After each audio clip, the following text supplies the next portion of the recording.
거래 판료소를 볼 건데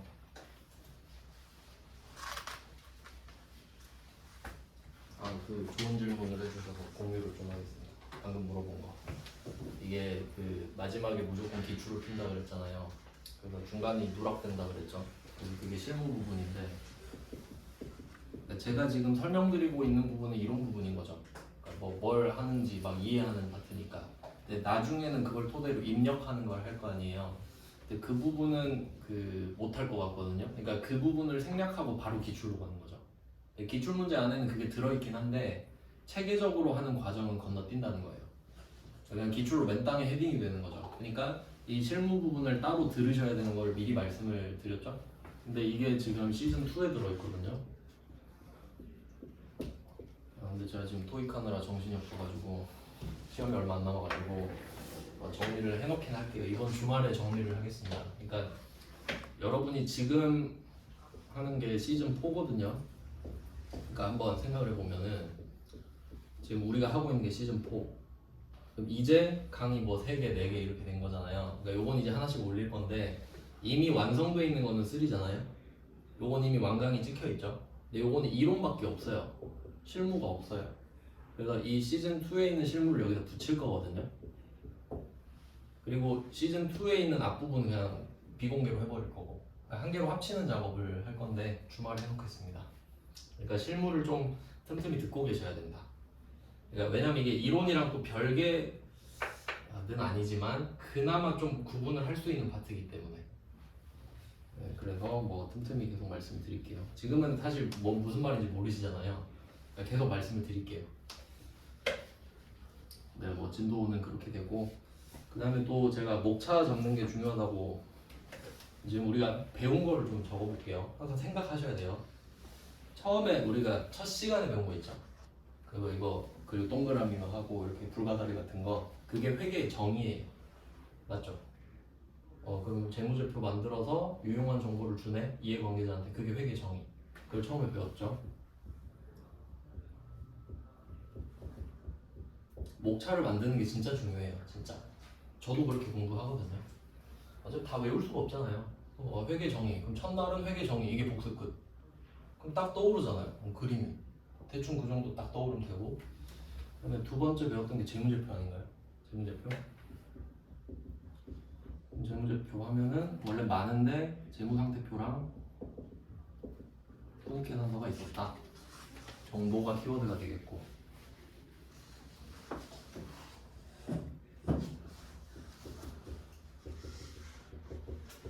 실제로 그 시험 공부할 때 있잖아요. 시험 공부할 때 가장 먼저 하셔야 될 게 뭐냐면 목차를 복사해요. 그리고 옆에 놔둬요. 계속 그거 동기화 시키는 거야.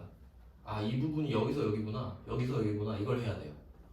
방금 내가 어디서 뭘 하는지 몰라요. 그럼 합격을 어떻게 해? 뭘 하는지 모르는데 목차를 딱 해놓고 아, 오늘은 이 부분 정도 했구나. 그럼 퍼센트도 알 수 있잖아요. 아시겠죠? 진짜 공부를 효율적으로 해야 돼요. 합격을 하고 싶으면 하는 방법으로 해야죠. 그러니까 그런 연습을 지금 해드리는 거예요. 강제로 하는 거죠. 그리고 이 재무제표를 배우면서 중요한 개념이 나왔었어요. 뭐 나왔죠? 발생주의. 봐봐, 생각 안 나죠? 봐봐, 이거 몇십 분 전부터 생각이 안 나는데 건방지게 복습을 안 하면 안 돼요. 진짜 뇌는 멍청하거든요. 그러니까 이게 진짜 중요한 게 구조를 아셔야 되는 게 우리가 딱 보고 듣는 걸 인지라 그러거든요. 그리고 이게 단기 기억으로 갔다가 단기 기억이 몇십 초밖에 안 돼요. 그러니까 여러분 기억을 절대 믿으면 안 돼. 왜냐면 데이터가 너무 많이 들어오기 때문에 우리가 다 넣으면 머리 터지잖아요. 그러니까 지가 알아서 걸러요 다.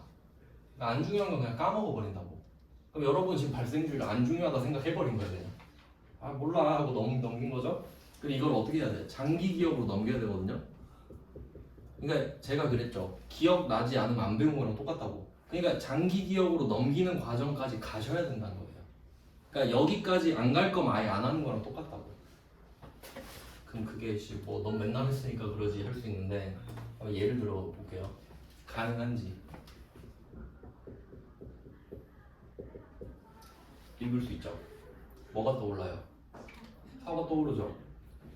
여러분 이거 장기 기억에 있어요. 이거 10년 뒤에 물어봐도 대답할걸? 맞죠? 확신하지? 다 할 수 있는 거 아니야.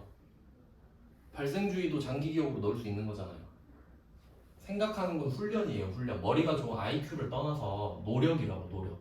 내가 붙잡고 있을 거냐 안 잡을 거냐 차이예요. 알겠죠?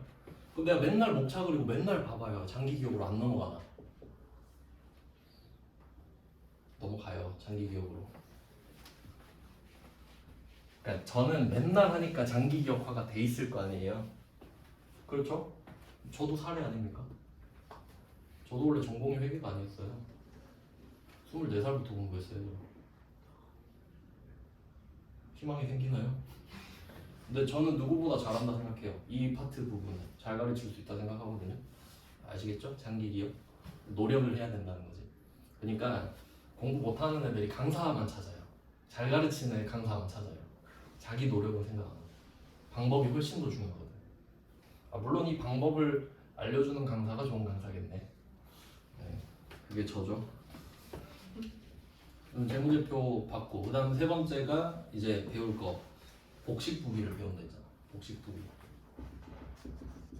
그러니까 이런 식으로 체계화가 돼야 됩니다. 회계 정의했고 그럼 재무제표를 만드는 게 정의였으니까 재무제표가 뭔지 보고 그럼 재무제표를 어떻게 만들지? 복식부기를 해서 만든다 그랬지? 이렇게 가야지. 맞죠? 이게 복습이에요. 하루에 한 번씩만 생각해봐 진짜. 자 그럼 복식부기는 두 개니까 또 왼쪽 오른쪽이 나뉘겠죠. 그럼 이제 자리를 잡을 거예요. 자리를 잡습니다.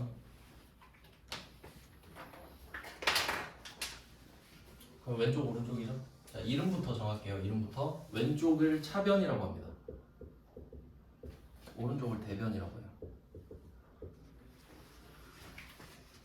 자 차변 대변입니다. 이거는 외우셔야 돼요. 제가 진짜 웬만하면 외우란 말 안 해요. 근데 어쩔 수 없는 건 외워야죠. 제가 어제 말씀드렸죠. 초록불에 건너는 건 이해다? 아니지, 암기죠. 어릴 때부터 계속 세뇌받았죠. 초록불에 건너, 손 들고 건너. 그거예요. 왼쪽은 차변이야, 오른쪽은 대변이야. 이건 논리가 없어요. 만든 놈이 이렇게 만들었어요. 그럼 이때 차자랑 대자 있죠. 근데 뜻은 있을 거 아니에요. 딱 봐도 한자 같지 않아요?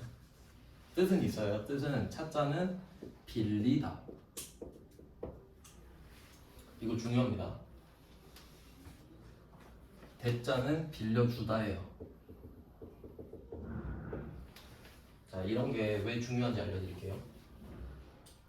회계에서는 그 한글보다는 한자를 많이 쓰는데 법조기 거의 그렇죠. 그러니까 예를 들어 대여하다라고 한다고 할게요. 대여하다 들어봤죠? 그럼 이거는 이거의 자체의 뜻이 있는 거예요. 그럼 이거 내가 빌려준 겁니까? 빌린 겁니까? 저기 있잖아 저기.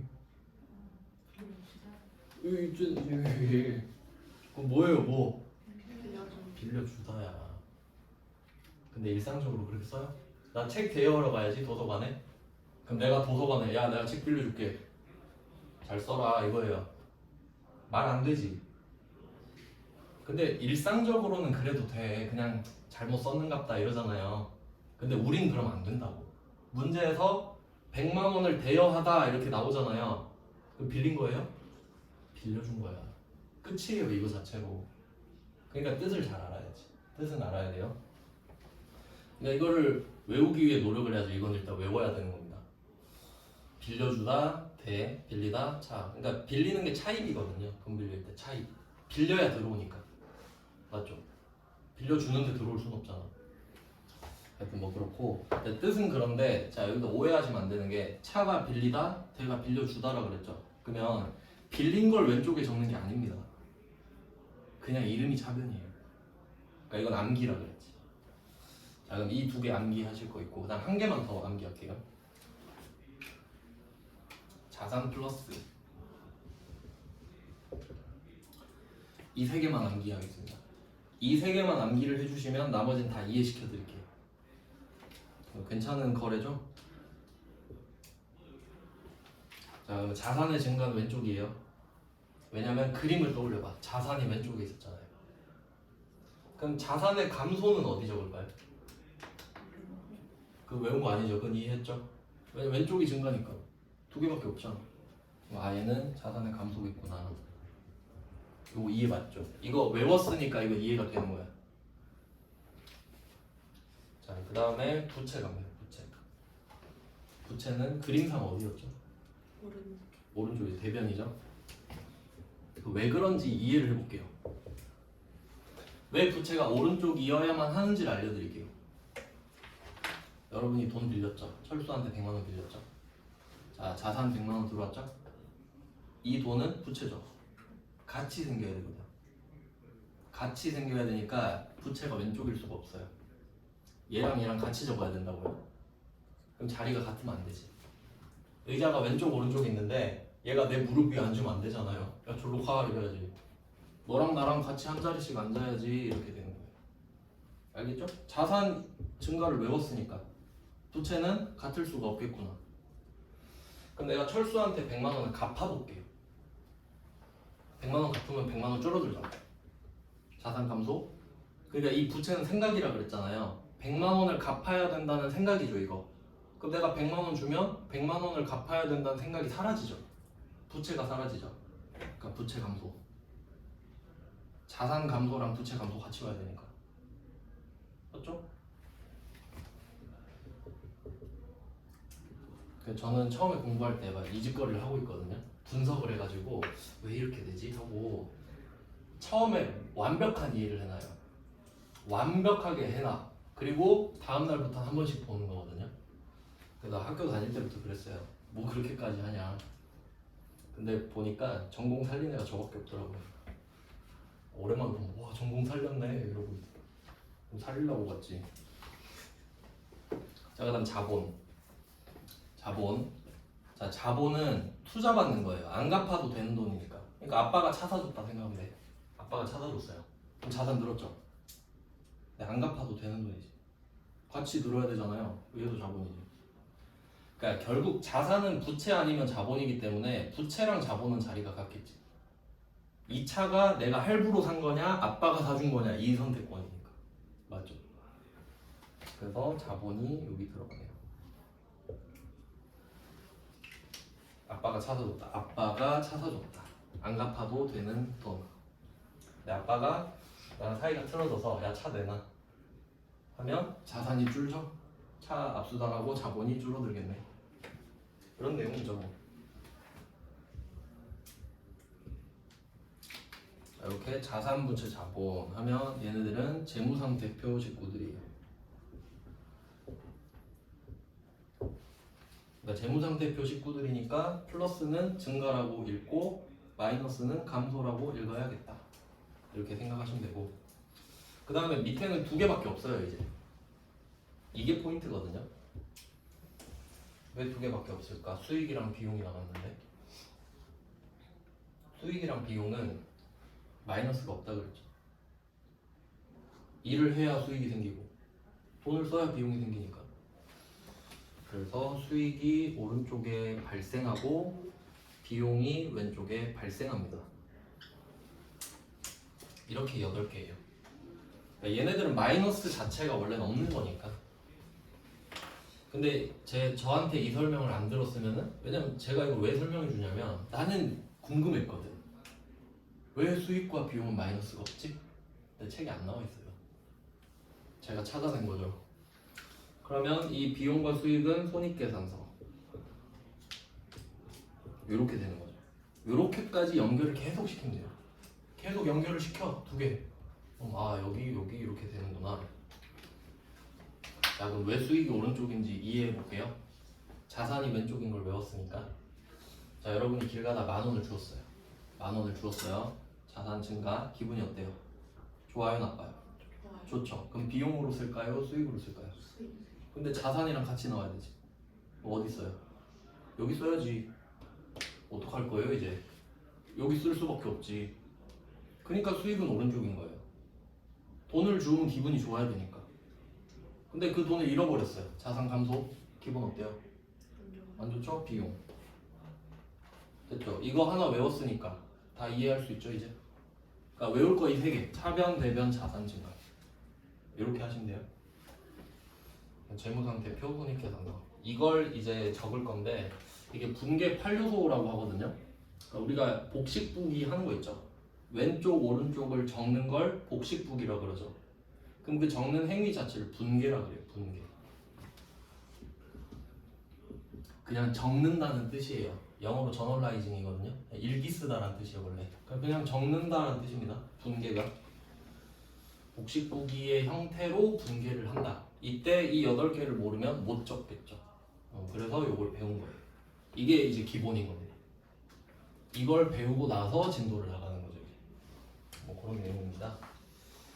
그리고 또 뭐 설명드릴 거는 우리가 진도 나갈 때 재무상태표 가지고 가거든요. 그러니까 자산 배우고 부채 배우고 자본 배우고 수익 비용을 배우는데 근데 그 손익계산서는 따로 안 나오거든요. 그래서 제가 손익계산서는 한번 그려드리고 아마 진도는 다음 주부터 나갈 것 같아요. 막 너무 공부를 하고 싶어 미치시겠으면은 시즌 3를 먼저 보시면 됩니다. 자료도 있으니까. 뭔가 좀 회계 배우면 똑똑해지는 느낌 들지 않나요? 그리고 저는 제일 좋은 게 뭐냐면 바로 써먹을 수 있을 것 같은 이 느낌. 막 영어 같은 거는 솔직히 말하면 현타가 많이 오거든요. 물론 잘하면 좋은 건 다 알지. 잘하면 좋겠지. 근데 내가 뭐 미국인 친구가 있는 것도 아니고 그냥 그래요. 그냥 그래. 근데 회계 공부할 때 너무 재밌어요. 와 이거 배우면 바로 써먹어야겠다. 언제 써먹지? 막 상황 생각하면서. 그래서 제가 회계책 진짜 많거든요. 그거 보면서 막 그 대입하고 막 그래요. 네, 여러분 아니시겠지만 똑똑해지는 게 좋잖아요. 선택권이 많아지니까. 제가 그 뭐 알바몬이라고는 했지만 한번 생각해 보세요. 저도 지금 직장생활 하고 있는 거잖아요. 이 직업의 장점을 한번 생각해 보세요. 이 회사는 그 별점이 2.5점이지만 저의 만족도를 한번 생각해 보세요. 제 상사를 본 적이 있으신가요? 없죠. 있는지도 모르지. 혹시 제가 상사가 저를 갈굴까요? 부원장님이 나한테 와가지고 장영아 너 요새 뭐 환불이 있은 적은 없습니다. 환불 났다더라. 전 강사 자질이 없나 봐요. 갈게요. 하면 안 돼, 가지 마 이럴 거 아니에요. 그러니까 저는 적어도 그 뭐 돈도 중요한데 그걸 좀 누리면서 살았으면 좋겠거든. 싫으면 갈게요. 그렇게 되려면 그 일을 나밖에 못 해야 돼요. 지금 여기 학원에서 회계 강사 나밖에 없거든요. 그럼 나 가면 어떡해. 이제 큰일 났어요 여기 진짜. 여러분 세무 들어야 되는데 세무 듣고 싶은데 만약에 나한테 듣고 싶은데 전 이제 가잖아요. 다른 사람한테 듣잖아요. 화날 걸 진짜. 저 새끼 왜 이렇게 못 가르치지? 눈이 높아져 버렸거든 이제. 제가 말하는 건 좀 그런데 하여튼 여러분이 뭘 하든 간에 제대로 알고 문제 해결 능력이 있으면은 억울한 일은 안 당합니다. 선택할 수 있습니다. 그렇게 살아야죠. 그래서 저는 여기서 막 그 누구 눈치 보고 그럴 사람 없어요. 뭐 원장한테도 그냥 사실 있는데 모른 척 했거든요. 어차피 나갈 건데 뭐. 그래서 그렇게 사셨으면 좋겠어요. 내 능력을 잘 갖추면 누가 아무도 뭐라 못하지. 그래서 막 누가 그런 적도 있어요. 나보고 너 사회생활 못할 것 같다. 근데 원래 사람은 필요한 만큼 친절해지게 돼 있어요.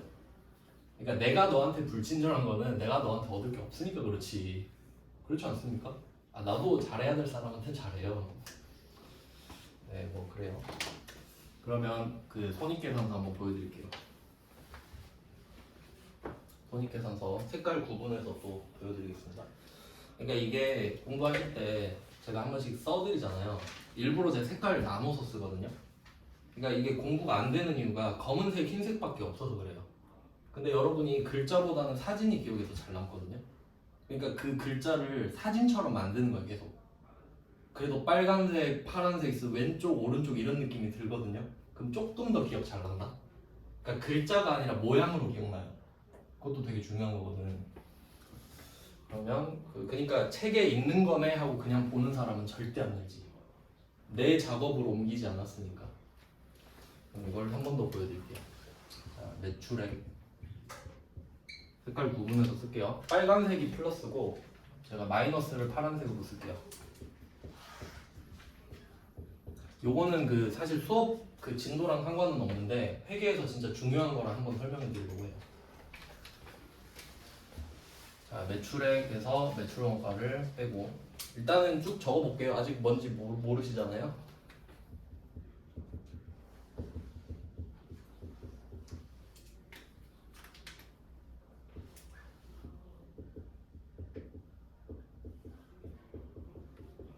책에 나와 있는 내용이긴 합니다.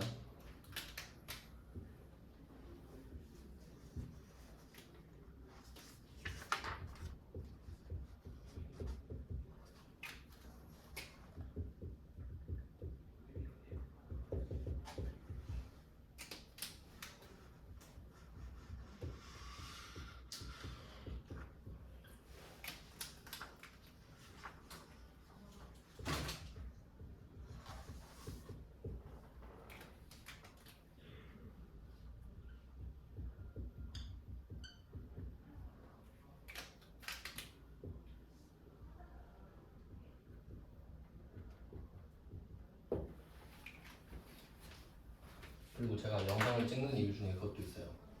이게 시간이 제한돼 있다 보니까 엄청 막 필기할 시간 주고 그럴 시간이 없잖아요. 그러니까 영상 보고 하면 되지 뭐. 멈출 수 있으니까. 그러니까 시간이 부족하면 듣는 게 더 낫습니다. 그리고 집에 가서 근데 영상을 안 보지. 좀 적으세요. 그럼 이렇게 이게 회사의 흐름이거든요. 이거 모르면 돈 절대 못 법니다. 확실합니다. 그러니까 이건 거죠. 이걸 몰라도 돈을 벌 수는 있는데 말 잘못했네. 벌 수는 있겠네요. 이걸 알면 더 잘 벌 수 있죠. 그러면 빨간색은 지금 버는 거고 파란색이 쓰는 거거든요. 이거 가지고 생각을 한번 해볼게요. 이게 모든 회사에 다 적용되는 거예요. 그러니까 회사를 판단할 때 이걸 갖다 대놓고 생각하면 되는 거야. 제가 목차를 복사해놓고 냅두라 했잖아요. 그럼 회사를 판단할 때도 이걸 머릿속에 그려놓고 보는 거죠. 자, 그럼 매출액. 요거는 이제 업종마다 조금씩 용어가 다른데 현대자동차나 삼성전자 같은 경우는 지들이 만든 물건을 팔잖아요. 그러니까 물건을 파는 행위가 구체적이죠. 딱 물건을 옮기잖아요. 그러니까 걔네들은 매출액이 수익이에요. 맞죠? 근데 네이버나 카카오 생각해보세요. 돈을 많이 번다고는 들었거든요. 근데 뭘 파나요? 뭐 어떻게 벌지는 모르겠는데 많이 번네, 그렇죠? 그러면 얘는 영업수익이라고 하는 겁니다. 영업수익. 여기서 중요한 거는 영업이에요. 영업. 우리가 알고 있는 영업이랑 달라요. 그러니까 우리가 알고 있는 영업은 저 회계 들으러 왔어요 하면은 멘토가 회계 들으면 세무도 들으셔야죠. 그러면 속으로 이 새끼 영업하네. 이게 영업이죠. 우리가 아는 영업이죠. 근데 회계에서는 그런 뜻으로 안 써요. 회계에서는 생업입니다. 저는 지금 여기서 영업을 하고 있습니다. 어때요? 이거는 건전한 영업이죠? 회계에서는 자기의 본업, 생업을 영업이라고 해요. 아주 건전한 뜻이에요. 그러니까 멘토도 자기 영업을 하고 있는 거지. 영업인 영업을 하고 있는 거죠. 그러면 영업수익이라고 하고 이제 매출원가가 나오는데 이게 진짜 중요한 거예요. 매출원가. 뭐 여러분이 회계 배워서 어떻게 쓰실지 모르겠는데 만약에 내가 기아자동차 같은 큰 회사 가가지고 원가 회계팀 이렇게 들어갈 수 있잖아요. 원가 회계팀. 그럼 이때 매출원가 모르면 이거 말 안 되거든요. 진짜 중요한 개념이에요. 그러니까 매출원가는 진짜 핵심. 솔직히 저는 이것만 이해하면 회계를 다 안다고 생각해요.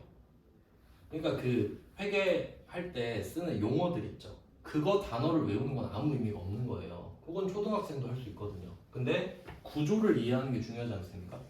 구조를 이해하는 게. 그럼 이때 이 매출원가가 뭔지 설명을 드리면은 저기 제조원가랑도 좀 관련이 있는데 간단하게만 좀 해볼게요. 예를 들면 여러분이 물건을 만드는 데 돈을 쓴다고 할게요. 제조원가. 여러분이 물건을 만드는데 한 개 만드는데 80원 든다고 할게요. 80원. 그럼 제조원가가 80. 원가라는 말은 이렇게 해석하시면 돼요. 이건 좀 야매인데 저 원래 다 야매로 가르치거든요. 자, 원가는 원가가 뭐예요 하면은 쓴 돈 이러면 돼요. 어디 가서 말하지 마요. 좀 없어 보이니까. 그러니까 속으로 생각해. 그러니까 제조원가 딱 듣잖아요. 제조하면서 쓴 돈. 그럼 끝이야. 그럼 매입원가 하면 매입하면서 쓴 돈이겠지. 그럼 다 맞아요 대충. 그러면 제조원가 이거는 또 가리고 여러분이 이렇게 생각하시면 돼요. 밖에선 제조원가를 하고 근데 이거를 만드느라 3개 만들었다. 3개를 만들었어요. 자, 그럼 이 회사의 제조원가가 얼마인가요? 하면 뭐라고 대답해야 돼요? 240이죠. 자, 근데 이 중에 한 개만 판 거예요. 한 개만 판 거예요. 그럼 매출액이 한 개를 팔아서 한 개를 100원에 팔았다 할게요. 100원에 80원 들었으니까 100원에 팔았다고 하겠습니다. 한 개 팔았어요. 자, 그러면 이 매출액은 수익입니다. 맞죠? 그러니까 이건 뭐가 중요한 거냐면 내가 물건을 100원짜리 하나 줬잖아요. 이때 돈을 받았는지 안 받았는지는 안 중요해. 왜냐면 이미 수익이 발생했습니다. 그러니까 내가 100원짜리 제품을 쟤한테 주면서 머릿속으로 아싸 100원 벌었다 이 생각이 들죠. 그게 수익이에요. 돈을 받았는지 못 받았는지는 그 뒤의 이야기고, 무슨 말인지 아시겠죠? 수익과 비용은 그냥 생각이에요. 생각. 내가 물건 100원 주면 아싸 100원 받는다 이거잖아요. 그러면 일단 수익이 생기는 거예요. 이 매출액은 수익이죠. 수익이니까 빨간색 쓴 거예요. 수익. 자, 그럼 회계에서는 수익과 비용을 항상 대응시켜요. 그러니까 너가 100원을 벌었구나. 그럼 이 100원을 버느라 얼마를 썼니? 이렇게 물어봐요. 그걸 대답하라 그래. 자, 그걸 찾는 거예요. 그러면 우리가 매출액이라는 수익을 벌었잖아요. 매출 원가로 써있죠. 원가가 쓴 돈이라고 그랬죠. 매출액을 벌기 위해 쓴 돈. 매출액을 벌기 위해 쓴 돈이 매출 원가거든요. 얼마일지 생각해 볼게요.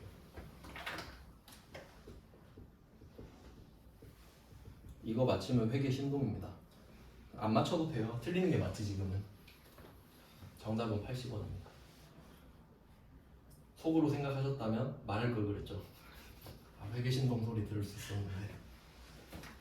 그래서 생각하셨으면 잘한 겁니다. 왜? 한 개만 팔았으니까. 한 개만 팔았잖아요. 그러니까 원리를 설명해 드릴게요. 여러분이 80원이 있었어요. 현금 80원이 있었어요. 그걸 원재료랑 인건비로 쓴 거예요. 맞죠? 재료도 사고 월급도 주고 했어요. 그러니까 제조원가가 80인 거잖아요. 이 현금을 원재료랑 월급으로 바꾼 거잖아. 맞죠? 그래서 나한테는 제품이라는 자산이 생긴 거거든요. 맞죠? 그러니까 이 제조 원가는 개념이에요. 제조를 할 때 쓴 돈. 근데 그게 어떤 상태로 됐냐면 제품 이렇게 대답해야지. 맞죠? 제조를 하면서 썼으니까 제조원가지만 그 후의 결과는 제품인 거잖아요. 그럼 그게 제품이라는 자산으로 돼 있는 거야. 80원. 근데 이게 3개잖아요 원래. 그러니까 자산이 80원짜리가 3개가 있는 거야 지금 내 창고에. 근데 지금 한 개만 줬죠. 그럼 80원이 사라졌죠. 그게 비용이 되는 거예요. 없어졌으니까. 그게 매출원가지. 그리고 수익 100원이 같이 생기죠. 80원짜리를 주면서 80원이 사라졌으니까 비용이 되죠. 80원 사라졌네? 근데 그 대신에 100원이 생기잖아. 그러니까 우리는 이걸 하나 팔면서 100원을 벌고 80원을 썼다 이렇게 기록해요. 그러니까 20원이 남는 걸 알 수 있지. 이게 회계거든요. 그러니까 매출원가 중요한 거 맞죠? 그럼 제조원가랑 매출원가 비교하실 수 있죠? 이게 핵심이라고요. 제조원가는 제조하면서 쓴 돈. 매출원가는 그러니까 이거 잘 안 적는데 이거는 팔린 거의 제조원가. 이렇게 해야 돼요. 그러니까 진짜 없어 보이긴 하는데 공부는 이렇게 하셔야 돼요. 그러니까 내가 이해할 수 있는 말로 써야 되는 거예요. 이해되시죠? 저 얼마나 쪽팔리겠어요. 나도 고급진 단어 쓰고 싶은데 팔린 거에 제조원가 맞잖아요. 안 팔리면 매출원가가 안 된다는 겁니다. 그럼 이게 또 왜 나눠야 되는지 생각해 볼게요. 자, 재무제표를 지금 배우고 있잖아요. 재무상태표, 손익계산서. 이거는 그 표라는 한자 자체가 뜻이 겉표입니다. 겉표. 그러니까 표시할 때. 그러니까 표 자체가 보여주려고 만드는 표잖아요. 맞죠? 그럼 이 재무상태표랑 손익계산서는 남들한테 보여주는 용도죠. 나 얼마 번다? 나 얼마 있다? 이런 느낌인 거잖아요. 근데 이때 매출원가가 보이죠? 매출원가. 근데 제조원가가 있는지 보세요. 상식적으로 생각해봐요. 제조원가를 알려주겠나요? 아예 안 알려주지. 그러니까 이렇게 상식을 결합시키면 되는 거예요. 아, 제조원가는 안 알려주겠구나. 비밀이죠. 그러니까 얘네들은 관리를 하는 거고요. 제조원가는 따로. 얘네들은 공개해도 되지. 팔린 것만 알려주는데 뭐 이런 느낌인 거죠. 그래서 우린 이거 가지고 판단을 하는 거죠. 그러면 예를 들어서 한 개 팔았잖아요. 100원. 100원 매출에. 그러면 매출 원가가 얼마 찍혀요? 80원. 그럼 우리는 퍼센테이지는 알 수 있지. 그러니까 지금 여기서는 얼마인지가 중요한 게 아니라 아, 얘네들이 한 개 팔면 20% 남는구나. 우린 이것만 파악할 수 있어요. 제조 원가를 모르기 때문이에요. 알려달라 해도 안 알려주겠지. 요런 겁니다. 되게 중요한 거예요. 중요. 요건 재고자산에서 한 번 더 말씀드릴게요. 그러니까 이게 사실 회계의 본질이에요. 그러니까 내가 만약에 임원이 되고 싶다. 그럼 이거 하면 돼. 이거 하면 돼요. 그럼 만약에 이 파란색이 숫자가 너무 크잖아요? 그럼 저기 부장 불러가지고 야 이거 파란색 숫자 좀 줄여 하면 되는 거예요. 왜냐면 내가 볼 줄 아니까. 터무니없는 숫자를 제시할 수는 없겠죠. 상황을 안다면. 네, 그런 내용이고. 그래서 보통 제조업이 이 정도 돼요. 물건 한 개 팔 때 원가로 80원을 이미 써요. 이미. 이런 거 보면서 그것도 느껴야 돼요. 아, 돈 벌기 힘들구나. 아니, 여러분 생각해봐요. 내가 물건을 1억 원어치 팔았는데 8천만 원을 이미 썼다니까. 힘들죠? 그럼 안 팔리면 어떻게 해? 재고를 내가 떠안아야 되잖아요. 그럼 그게 위기가 되는 거예요. 돈은 썼는데 돈이 안 들어오니까. 그래서 재고 관리도 되게 중요하거든요. 재고 관리랑 원가 되게 진짜 중요해요. 그럼 이제 매출 총 이익이라고 나왔는데 자, 여기 이익이라는 말 있잖아요. 이익은 기본적으로 수익에서 비용 뺀 거죠. 그러니까 한 번 뺐다 이거예요. 매출 총이익. 그러니까 이 매출 총이익은 뭐라고 생각하셔야 되냐면 삼성전자가 갤럭시를 팔고 현대자동차가 그랜저를 팔 때 현대자동차 지금 그랜저 신형 나왔잖아요. 그 크록스 같이 생겼어요. 개인적으로 좀 못생겼던데 그 차가 딱 나왔는데 현대자동차가 그랜저만 생산하고 가만히 있는다고 해요. 가만히 생산만 해. 그럼 혹시 여러분은 가서 아 그랜저 나왔나? 나왔네. 저 살게요. 이러나요? 맨날 광고 때리고 프리오도 받고 아주 난리를 치죠. 그러니까 이 매출 총이익은 뭐냐면 현대자동차가 홍보를 한 개도 안 했을 때 그랜저 하나 팔았을 때 남는 돈입니다. 그러니까 사실 말은 안 되지. 근데 참고사항이죠. 아, 한 개 팔리면 이 정도 남는군. 하지만 이제 홍보해야죠. 자, 그럼 매출 총이익은 진짜 그 제품 한 개당 남는 금액이고 자, 이제 판매비와 관리비 있죠. 관리비는 그랜저를 만들어서 먼지가 쌓이잖아요. 먼지 털어주는 게 관리비. 창고 보관용 관리비.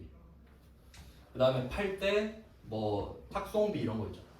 그런 게 판매비겠죠.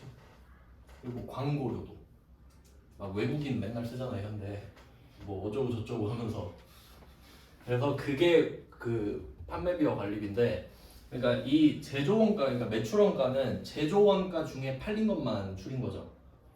그러니까 제조원가는 공장에서 발생하잖아요. 공장에서 쓴 돈이잖아. 그럼 판매비와 관리비는 본사에서 홍보부가 쓰겠죠.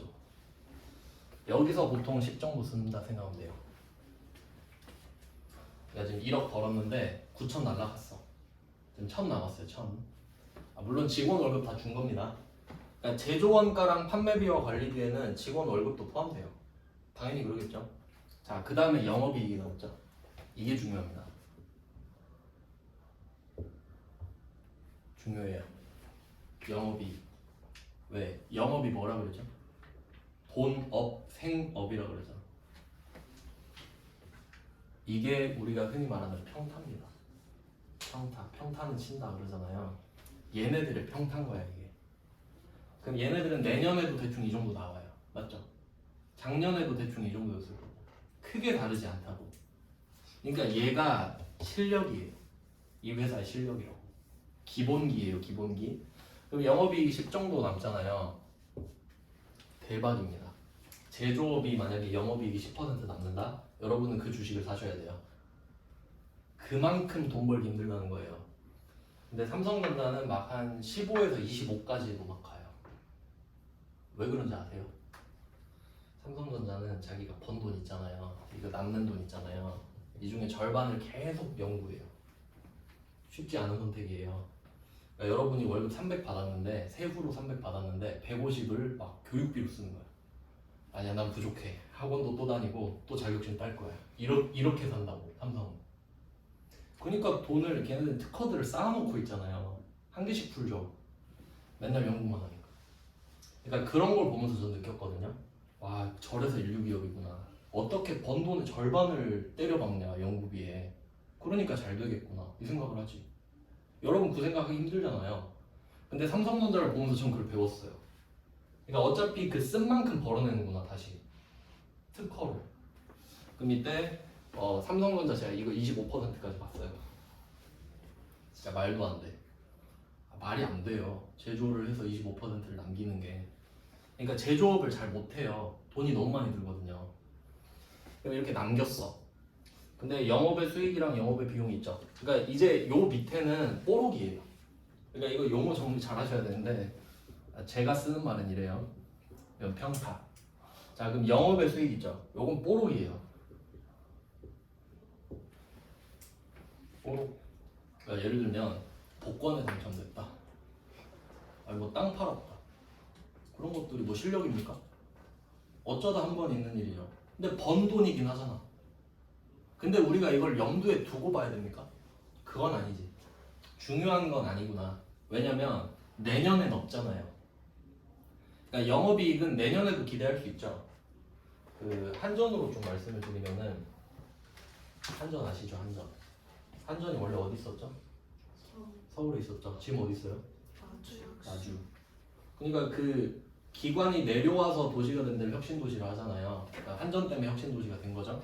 그러면 그때 한전이 아마 영업이익이 10 몇 조였어요. 한 12, 3조 됐던 것 같은데 10조라고 할게요. 전기 팔아서 10조 남은 거예요. 독점하니까 당연히 그렇게 벌죠. 삼성이랑 현대 사이에 있을걸요? 순위가? 돈 많이 버는 순위가? 그러니까 현대보다 많이 벌걸? 아니 근데 독점하면 당연히 많이 벌어야 되는 거 아닌가요? 당연하지 않나? 그럼 10조를 벌었어, 전기 팔아서. 근데 그 본사 부지를 현대자동차한테 팔았거든요. 알고 계셨나요? 11조 5천억인가 팔았어요. 근데 웃긴 게 그때 당시에 현대자동차 시가총액이 30조였거든요. 근데 10조짜리 땅을 산 거야. 뭐 짓고 싶어 한다던데? 10조에 팔았다 할게요. 이런다고 합시다. 그때 당시에. 그러면 이렇게 20조를 벌어낸 거잖아요. 그 해에. 근데 한전도 그 상장돼 있거든요. 그럼 주주들한테 저 20조 벌었습니다. 하면 돼요? 아, 그건 조금 양아치지 그거는. 맞죠? 그건 조금 그렇죠? 제가 전기 팔아서 10조 벌었고 이번에 땅 판 거 아시죠? 그걸로 10조 벌었어요. 이렇게 말해야 돼. 맞죠? 그럼 우리는 올해는 20조를 벌었구나. 근데 내년엔 이게 없겠네 라고 생각하잖아요. 그러니까 이게 평사고 이게 뽀록이지. 그러니까 이걸 볼 줄 알아야 된다고요. 회계는 그래서 영업이랑 비영업을 철저하게 구분해요. 비영업은 실력이 아니기 때문이죠. 그러니까 보통 회사 판단할 때 여러분 뭐 보세요? 매출액 보죠. 별로 의미 없습니다. 매출액은 참고사항이에요. 그러니까 우리가 이 회사를 판단할 때 가장 최소로 봐야 될 거 두 개가 있는데 매출액이랑 영업이익입니다. 이 두 개의 퍼센테이지를 봐야 될 거 아니에요. 그러니까 만약에 매출액이 1,000억이래. 근데 그거 외에는 정보를 안 주는 거예요. 그러면 사기꾼이라 생각하면 돼. 1,000억을 벌었는데 2,000억 썼을 수도 있잖아. 그럼 내가 너를 어떻게 믿어? 같이 말해줘야 믿죠. 1,000억 벌었는데 영업이익이 100억입니다. 와 대박이네 이렇게 가야 된다고. 그러니까 아무리 내가 재무제표를 볼 줄 몰라도 이 두 개는 판단을 해야 된다는 겁니다. 상식적으로. 알겠죠? 근데 이것도 모르는 사람이 훨씬 더 많을 거 아니에요. 그러니까 여러분은 그 사람들보다 나아졌다고 이제 볼 때 이거 두 개는 볼 거 아닙니까 일단. 맞죠? 그 다음에 당기순이익까지 보면 베스트죠. 얘는 최후의 결과입니다. 세금도 내고 이자도 내고 다 내고 나서. 그러니까 이 세 개만 보면 사실 가닥이 잡혀요. 그렇겠죠. 그래서 보통은 이제 10 정도 되면 좀 선전을 한 거고 이 사람들이 이제 다 하고 나면은 3도 남기기 힘들어요 보통. 한 1, 2 정도 돼요 보통. 그러니까 100억 매출액 찍잖아요. 그러면 한 1억 남는다고. 좀 약간 좀 씁쓸하죠. 하지만 1억이잖아요. 1억이잖아요. 1%라 무시하지 마요. 1억이잖아요. 얘네들은 이렇게 한 바퀴 돌리면 1억이 쌓이잖아요. 그러니까 기업들이 계속 빚을 지고 사이즈를 키우는 거예요. 제가 여기 기아 자동차가 제일 크잖아요. 여기서 그리고 1차 벤더들 있죠. 1차 하청 그런데 보잖아요. 그런 기업이 있었어요. 매출액 1조예요. 1조. 근데 당기순이익이 0.5%거든요. 0.5%. 이 말은 여러분이 10,000원짜리 물건을 팔았어요. 근데 이미 9,950원을 썼어요. 10,000원에 팔았는데 물건을 이거 내가 9,950원을 썼다고 50원 남는 거예요. 근데 이게 얼마? 50억. 50억. 알겠죠? 무슨 말인지? 왜냐면 1조잖아요 매출액이. 그럼 걔네들은 현타가 올까요? 아 우리 0.5%밖에 안 남았네 슬프다 이럴까요? 아니죠. 50억이 남았잖아요. 그럼 이 회사는 50억씩 쌓이잖아요. 그럼 100억 되고 1000억 되고 그러겠지. 그러니까 회사들이 부채가 엄청 많아요 보면은. 근데 굴러가는 이유가 이런 거죠. 그러니까 이자만 막 1,000억씩 내요 진짜로 보면은. 그러니까 이자를 1,000억씩 낸다니까 남는 게 50억인데. 근데 50억을 남겼잖아요. 그게 포인트지. 그래서 이런 걸 보면서 느끼는 게 있어야 돼요. 아 돈을 진짜 힘들게 버는구나. 그러니까 보통 그런 경우 있잖아요. 그 뭐 전문직 둘이서 결혼을 해. 그러면 뭐 연봉이 한 2, 3억 될 수 있잖아요. 그럼 뭐 움직이는 중소기업 이런 말 들어봤죠? 왜냐면 둘이 2, 3억 벌어내면 뭐랑 똑같아요? 100억 판 거랑 똑같잖아. 그럼 중소기업 하나랑 똑같은 거지 진짜로. 그 사람들은 세후로 3억을 벌었으니까. 그 뜻이에요. 그러니까 그만큼 돈 벌기가 힘든 겁니다 진짜 제조업이. 그러니까 제조업을 잘 안 하죠. 그러니까 회사들 보면은 제조업 절대 안 하는 회사들 있어요. 롯데 같은 애들은 돈 안 쓰죠. 현금 장사만 하죠. 뭐 과자 팔고 뭐 이런 거 하잖아. 그 성격이 이렇게 나와요. 그래서 뭐 영업의 수익이랑 영업의 비용은 일시적인 성격인 거고, 그 다음에 이제 세전이익으로 가는데, 여러분도 세전 세후 이러잖아요. 세금 떼기 전. 그러니까 이게 관점이 두 개예요. 회계적 관점은 네가 실력이 어느 정도고 뽀록이 뭐냐를 가리는 거예요. 회계는. 맞죠? 그러니까 네 실력을 보고 싶다가 회계죠. 근데 세법은 실력이 궁금할까요? 아니, 네가 얼마 벌었는지만 궁금하지. 왜냐면 많이 벌면 많이 내니까. 그러니까 이쪽은 회계에서 중요한 거고, 영업이익이냐 비영업이익이냐 이거는 회계에서 중요한 거고, 자 세전이익은 세법에서 중요하겠죠. 국세청은 아이고 많이 버셨네 세금 내셔야지 이러면 되지. 뭘로 벌었는지 안 궁금해요. 그냥 많이 벌었으면 세금 떼가면 됩니다. 법인세 나가죠. 그리고 당기순이익이 나와요. 그래서 보통 0.51 이렇게 나옵니다. 네, 요게 이제 제조업. 그리고 그 업종마다 조금씩 다른데 화장품도 좀 말씀드릴게요. 화장품 말씀드리면 이제 화장품 안 살라나? 그 아모레퍼시픽 같은 데가 유명하잖아요. 그 일단 원가가 어느 정도 될까요?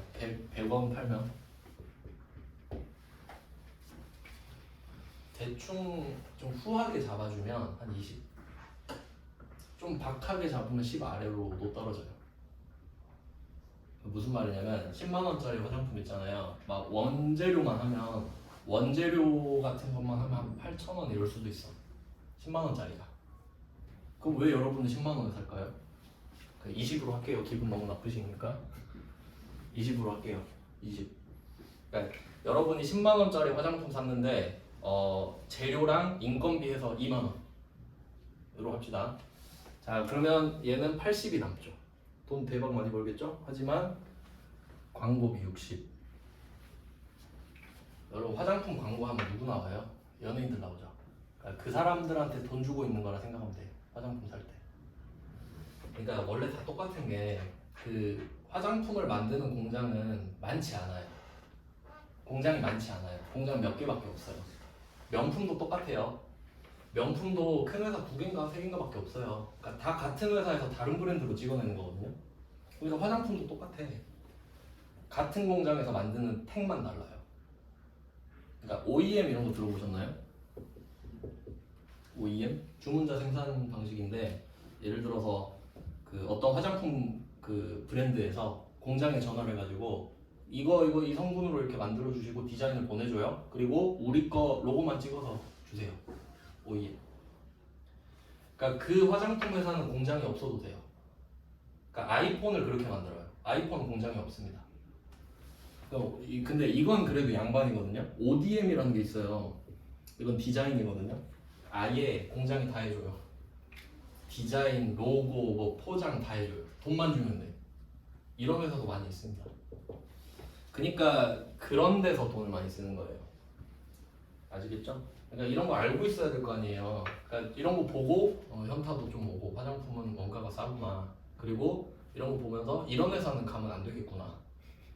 광고료로 다 때리잖아요. 제가 그랬죠. 그 월급으로 많이 주는 회사를 가라고. 근데 화장품은 어쩔 수 없습니다. 보통은 이렇게 되죠. 그래서 이게 업종마다 평균 수치가 있단 말이에요. 제조업이랑 화장품이 다 다를 거 아니에요. 그거랑 비교를 하면서도 보고 그러는 거예요. 그러니까 국세청들도 심심하면 한 번씩 볼 거 아니에요. 보고 세무조사 들어가야겠다. 뭐 이럴 수도 있지. 한 번씩 정기적으로 하는 게 있고 신고 들어오면 하는 것도 있거든요. YG도 털렸었잖아요 저번에. 뭐 그런 거에 다 보는 겁니다. 이런 식으로 공개가 돼 있는 거니까. 그래서 나중에 심심하면은 뭐 삼성전자 재무제표 뽑아서 한번 보는 거죠. 돈 잘 버네 하면서 뭐 그런 내용이에요. 손익계산서는 이런 거고 그 진도가 없으니까 그냥 한번 말씀드렸고 다음 주 월요일부터는 그 자료를 그 요새 패드 많이 쓰시던데 패드 PDF로 올려놨거든요. 그러니까 패드가 있으신 분들은 PDF로 받아서 그냥 쓰시면 되고 그리고 이왕이면 좀 출력을 해보셨으면 좋겠어요. 자료가 좀 많아가지고 책을 안 사도 되니까 그 수업 자료를 알려드릴게요. 블로그 동네 학원 일기 강사 여기서 그 통합 수업 자료라고 있어요.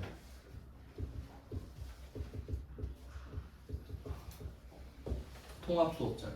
그러니까 이게 통합이 회계 1급이랑 세무 2급을 통합했다는 뜻이거든요.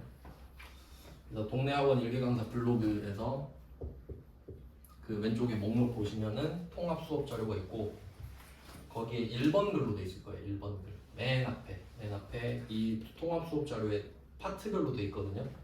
거기서 유동자산, 일반전표 유동자산 한 10장 되려나? 그러니까 제가 보통 한 장씩 나눠드렸는데 좀 약간 분실의 우려도 있고 하니까 아예 그냥 여러분이 딱 출력해서 그 스테이플 해가지고 갖고 다니시는 게 좋지 않나요? 정 안 되시면 제가 드릴 수는 있는데 이게 너무 많아가지고요. 뽑으면 막 몇백 장 되거든요. 그것 때문에. 그래서 여기서 일단은 유동자산을 먼저 할 거기 때문에 그 파트만 일단 받아오시면 될 것 같아요. 그럼 오늘은 여기까지 하겠습니다. 고생하셨습니다. 수고하셨습니다.